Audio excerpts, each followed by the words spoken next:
اور ہم نے قرآن میں سب باتیں طرح طرح سے بیان کر دی ہیں، مگر اکثر لوگوں نے انکار کرنے کے سوا قبول نہ کیا،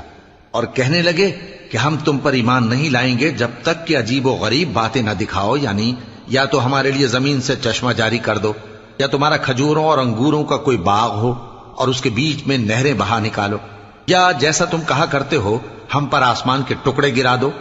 یا اللہ اور فرشتوں کو ہمارے سامنے لے آؤ، یا تمہارا سونے کا گھر ہو،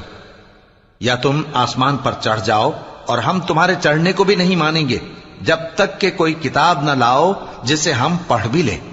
کہہ دو کہ میرا پروردگار پاک ہے، میں تو صرف ایک پیغام پہنچانے والا انسان ہوں۔ اور جب لوگوں کے پاس ہدایت آ گئی تو ان کو ایمان لانے سے اس کے سوا کوئی چیز مانے نہ ہوئی کہ کہنے لگے کہ کیا اللہ نے آدمی کو پیغمبر کر کے بھیجا ہے؟